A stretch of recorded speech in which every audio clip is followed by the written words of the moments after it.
What's happening, people? It's the homie Smitster 400, one half of Straight Off the Ave. Shout out to my co-host, Mr. Dubbins, and this is Smitster Reacts. And right now, what I'm finna get into is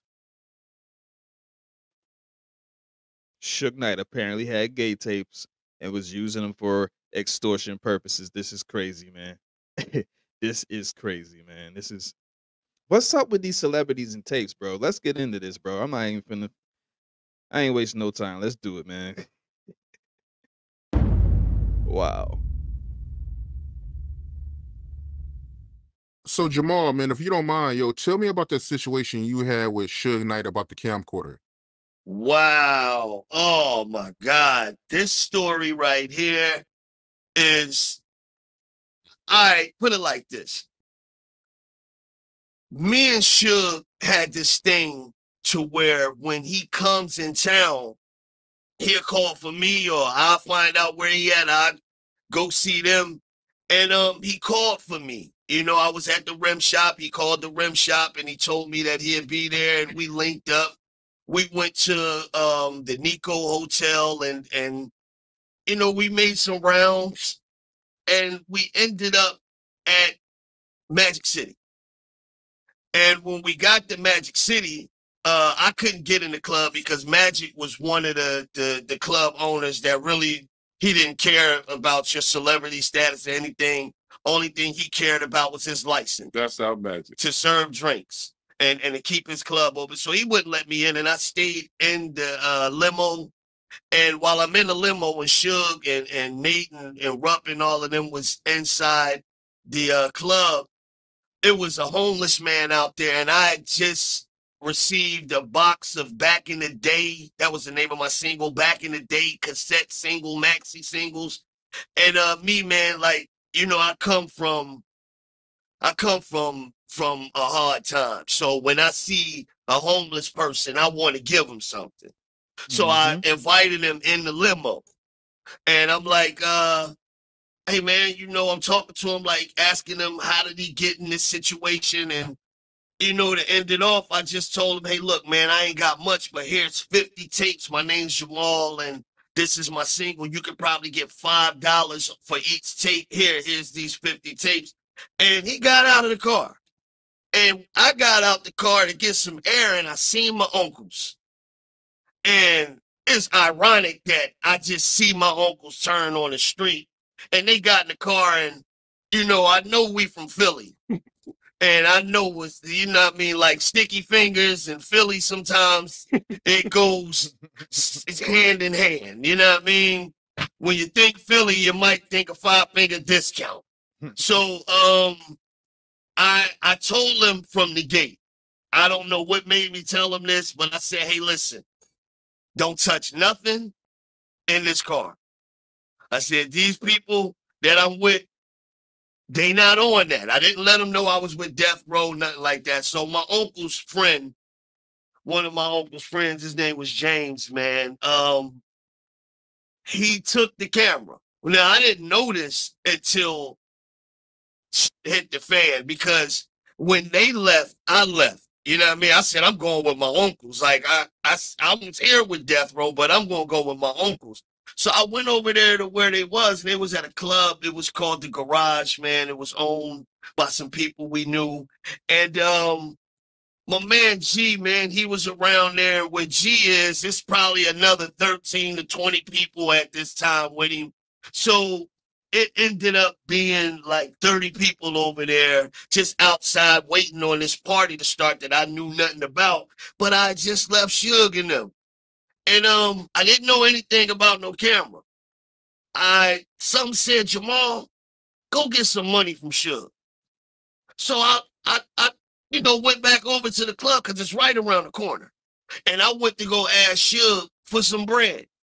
And I'm like, Suge, said my uncles came, man, I'm gonna be over there with them. I said, can I get a couple dollars? He was like, yeah, blood. He was like, look, then he said, where my camera? I said, I don't know nothing about no camera. He said, who you have in the car? First thing I did was lie. I was like, man, I ain't had nobody in the car. So he asked the limo driver. He said, who we have in the car? He said, oh, he had so many people in this car. I don't know who he had in here. Right? So at this time, one of my uncles had approached. You know what I mean? And he introduced himself, my Uncle Purvis, rest in peace. Rest in peace. And he was like, you know, Suge, he was like, what? He was like, get in the car, blood. He just told him to get in the car. And my uncle kind of like backed up and he got in his car and pulled off. So Suge was like, where are you going at? I said, you really want to go? He was like, yeah. I said, come on. Because I'm knowing that when we get over here, it's 30 people still don't know nothing about no camera. Don't know nothing about the camera. Only thing I know is that the camera's missing now. So I get over here, and me, you know, I'm young. I was bitching, man. You know what I mean? I got to say it. I was bitching because first thing I did, I was like, man, I said, man, I love y'all and I love y'all. I told you, don't touch nothing. Y'all grown. Y'all got to handle it. And I left and went in the club and I put on a laser disc in the back. And before you know it, one of the dudes from Philly that I know, his name is Low, he came up and he said, yo, Jamal, I think James got the camera. I said, man, go tell them niggas then. Right? So we get out. Now I know that the camera is really taken by one of my people. So what happened was I see my uncle pull off, and when he pulled off, Suge got wind of that and said, where's he going at? Followed my uncle back over there, and the bum ended up having the camera. You know what I mean? Don't ask me how I got back on him from where it was taken from, but in Suge's eyes, the bum had it. You know what I mean? No, hold up. So Suge pulls up to the club garage. Right. We was over there having a party. Cheese in there DJing. We had Kid Capri, but Kid didn't show up, so we did Cheese Capri. And we was happy that Suge, them niggas pulled up to the garage to get that boy popping. And when he pulled up, they was on a mission because we had already had beef previously when you and Malik was fighting on the tour bus. And then I found out that he knew, because Purvis was mad at him too, that we found out that he knew Black as Pat from Joy Road in Detroit. Shouts out Pat, rest in peace.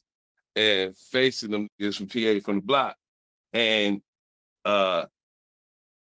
he was known as Marion because they went to UNLV together. We was playing ball, and Suge was at UNLV, and Platt was over there.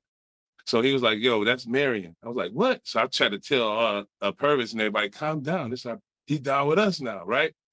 And he asked you, who was your uncles? Oh, yeah, you pointed out your uncles. I start pointing. That's what I'm saying. I was bitching. Instead of saying, all of these motherfuckers is my uncles, I said, he my uncle, he my uncle, but prior to that, my uncle. He had gave bitching, man. He had gave that photo nigga the pistol.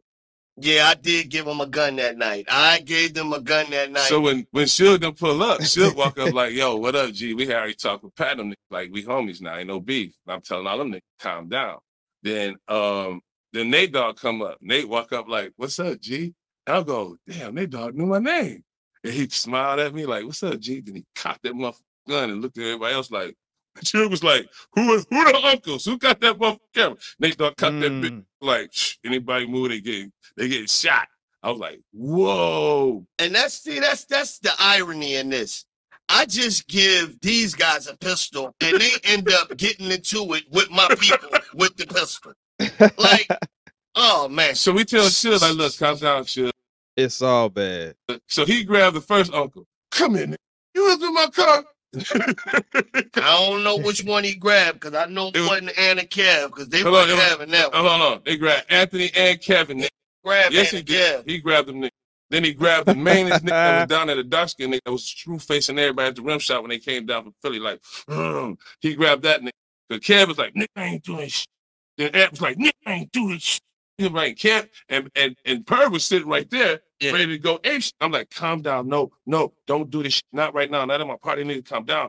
And then he grabbed the one nigga that was like, the hardest nigga of them all, and snatched that nigga up. And that nigga said, "Nigga, you got my camera, you was in my car." The nigga go, "No, man, I wasn't in your car." And she shook that nigga up, right?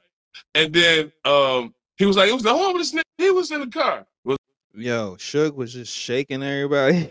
He was mad big too. Like, Wow. We was like, "Suge, look, we down. We'll go over there and catch this homeless nigga. Go get you. We're gonna help you get your camera back." Then we all convoyed up and went back to Magic from the club garage.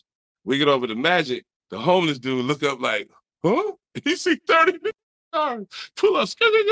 That was a shame, man. Everybody was trying to get down with Death Row. Nigga shit was 500 million. They were trying to do whatever it was to get down with Hey, shit. let me tell you something. I remember my uncle told that nigga, he said, I'm from North Philly, nigga. We give out fair ones over here. It was like, I heard about the Crips and the Bloods. And so they caught the homeless dude. Everybody jumped out, chased this homeless dude down, caught his ass, Jay down, and whooped his ass, brought him back to Suge. Come on, man. They done beat the homeless dude up. That's some typical hood shit.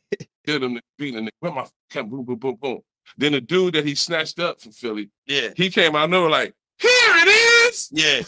Corrupting them was celebrating. We know you ain't had a camera. Yeah. I hope it ain't sound like that. Yeah. And then out of all of that, I still asked Suge for some money. Right? So I still asked him. This guy was a begging ass for some money. And my uncle got wind of it. My uncle said, "Yo, you gonna get some money from this thing after what he just did with your uncles?"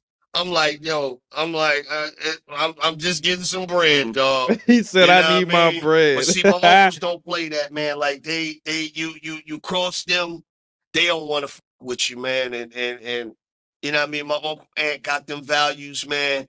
Kev has been in the penitentiary all his life, damn near. So he's Golden Gloves. He ready to fight. And you know, my uncle Purr was straight up. I'm so glad when nobody fighting. Purr was ready to go any way they wanted to go, man. But you know, he's not a fighter, but don't f with He was the nicest guy in the world and should have rubbed in the wrong way because he was helping managing you. But then to flip that, he seen my uncle again in Miami and sent him a bottle of champagne. So they got through that. You know what I mean? Pat, we told him Detroit. Suge was down with Detroit after that. Sent him a bottle of champagne. Once he was down with Dewey, then it was a wrap.